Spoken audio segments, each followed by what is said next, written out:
رجب کے سلسلے میں ایک سوال بن نوریا ٹاؤن کے دارالافتاء سے پوچھا گیا، تو وہاں کا بھی آپ جواب سن لیجئے۔ رجب کی 27 اور 28 روزے کی حقیقت کیا ہے اور معراج کے بارے میں وضاحت درکار ہے، اور رجب کے مہینے میں کچھ خاص تسبیحات جو آپ صلی اللہ علیہ وسلم سے ثابت ہو وہ بھی بتا دیجئے۔ تو مفتی صاحب عرض کرتے ہیں کہ رجب کا مہینہ حرمت والے مہینوں میں سے ہے، ان مہینوں میں عبادت کا ثواب زیادہ ہے۔ یاد رکھ لیجئے 4 مہینے قابل احترام، ایک مہینہ رجب، ایک ہے ذی قعدہ، ذی الحجہ، محرم۔ ان 4 مہینوں میں سے ایک مہینہ رجب ہے جو بہت قابل احترام ہے۔ آگے بیان کرتے ہیں، البتہ رجب کے مہینے میں تخصیص کے ساتھ کسی دن روزہ رکھنا یا کوئی مخصوص قسم کی تسبیحات احادیث سے ثابت نہیں۔ نہ روزہ ثابت ہے کسی مخصوص دن، نہ مخصوص قسم کی تسبیحات صحیح احادیث سے ثابت ہے۔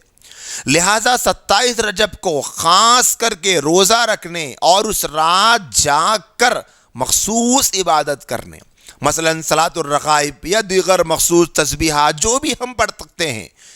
اس کا التزام کرنا، اس کو لازمی سمجھنا، اس کو ضروری سمجھنا، یہ درست نہیں ہے۔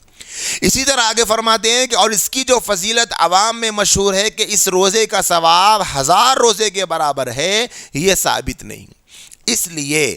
اس دن کے روزے کو یعنی 27 رجب کے روزے کو زیادہ ثواب کا باعث یا اس دن کے روزے کے متعلق سنت ہونے کا اعتقاد صحیح نہیں۔ اس جملے کو اچھی طرح سمجھ لیجئے کہ 27 رجب کو سنت سمجھ کر روزہ رکھنے کا عقیدہ رکھنا یہ صحیح نہیں ہے۔ علماء کرام نے اپنی تصانیف میں اس کی بہت تردید کی ہے۔ حافظ ابن حجر عسقلانی رحمۃ اللہ علیہ، جنہوں نے بخاری کی شرح لکھی ہے، ایک بہت بڑی علمی شخصیت ہے، وہ تبیین العجب بما ورد فی فضل رجب کے نام سے اس موضوع پر مستقل ایک کتاب لکھی ہے، جس میں انہوں نے رجب سے متعلق پائے جانے والی تمام ضعیف اور موضوع روایات پر محدثانہ کلام کرتے ہوئے سب کو غلط اور باطل قرار دیا۔ اسی طرح حضرت مولانا مفتی رشید احمد گنگوئی رحمۃ اللہ علیہ رجب کے مہینے میں 27 رجب کو روزہ رکھنے کے متعلق فرماتے ہیں کہ اس امر کا التزام نادرست اور بدعت ہے، یعنی روزہ رکھنے کو لازم اور ضروری سمجھنا یہ بدعت ہے۔ حضرت مولانا مفتی عزیز الرحمان صاحب رحمۃ اللہ علیہ فرماتے ہیں کہ 27 رجب کے روزے کو جو عوام 1000 روزہ کہتے ہیں اور 1000 روزوں کے برابر اس کا ثواب سمجھتے ہیں، اس کی کچھ اصل نہیں ہے۔ حضرت مولانا مفتی محمود حسن گنگوئی رحمۃ اللہ علیہ فرماتے ہیں، ماہ رجب میں تاریخ مذکورہ میں یعنی 27 رجب میں روزہ رکھنے کی فضیلت پر بعض روایات وارد ہوئی ہیں، لیکن وہ روایات محدثین کے نزدیک درجہ صحت کو نہیں پہنچتی۔ شیخ عبدالحق محدث دہلوی رحمۃ اللہ علیہ نے ما ثبت بالسنہ میں ذکر کیا ہے، بعض بہت ضعیف ہیں اور بعض موضوع یعنی من گھڑت ہیں۔ اسی طرح حضرت مولانا مفتی رشید احمد لدھیانوی رحمۃ اللہ علیہ فرماتے ہیں 27 رجب کے روزے کا کوئی ثبوت نہیں ہے۔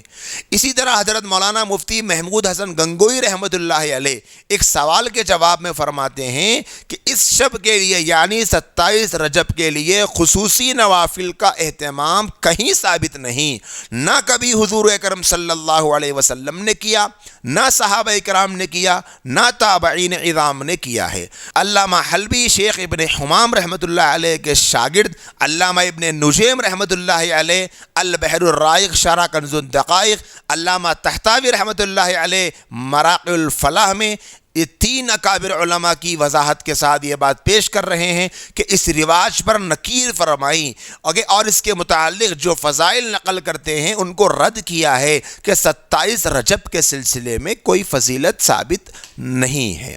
لہذا اس مہینے میں تخصیص کے ساتھ یعنی خاص کر کے کسی عبادت کو ضروری سمجھنا درست نہیں ہے۔ ہاں، تخصیص اور ضروری سمجھے بغیر جس قدر ہو سکے اس پورے مہینے میں عبادت کا زیادہ اہتمام کرنا چاہیے۔ یہاں پر ایک اہم بات ہم کو یہ بھی سمجھ لینی ہے کہ رجب کی 27ویں شب کے بارے میں اگرچہ مشہور ہے کہ یہ شب معراج ہے، لیکن یقینی طور پر نہیں کہا جا سکتا کہ یہ وہی رات ہے جس میں نبی کریم صلی اللہ علیہ وسلم معراج پر تشریف لے گئے تھے، کیونکہ اس بارے میں روایات مختلف ہیں۔ آپ نے بڑی تفصیل سے ابھی سن لیا ہے۔ بعض روایتوں سے معلوم ہوتا ہے کہ آپ صلی اللہ علیہ وسلم ربیع الاول کے مہینے میں تشریف لے گئے، بعض روایتوں میں رجب، بعض میں ربیع الثانی، بعض میں رمضان اور بعض میں شوال کا مہینہ بیان کیا گیا ہے۔ اس لیے پورے یقین کے ساتھ نہیں کہا جا سکتا کہ کون سی رات صحیح معنی میں معراج کی رات تھی۔ اگر یہ کوئی مخصوص رات ہوتی اور اس کے بارے میں خاص احکام ہوتے تو اس کی تاریخ اور مہینہ محفوظ رکھنے کا اہتمام کیا جاتا، جبکہ شب معراج کی تاریخ قطعی طور پر محفوظ نہیں ہے۔ ناظرین محترم، یہاں پر ایک اہم بات یہ بھی سمجھ لینی چاہیے کہ اگر 27 رجب پیر یا جمعرات کو آ جائے تو جیسے پیر یا جمعرات کا روزہ رہنا سال بھر مسنون ہے، بہت سارے لوگ پیر یا جمعرات کا روزہ رہتے ہیں، تو اگر ایسا دن ہو پیر یا جمعرات اور 27 رجب آ جائے تو اس دونوں میں سے کوئی ایک دن آ جائے تو ہم روزہ رہ لیں، اس میں انشاءاللہ تعالی نفل روزے کا تو ثواب ہم کو ضرور ملے گا۔ السلام علیکم ورحمۃ اللہ وبرکاتہ۔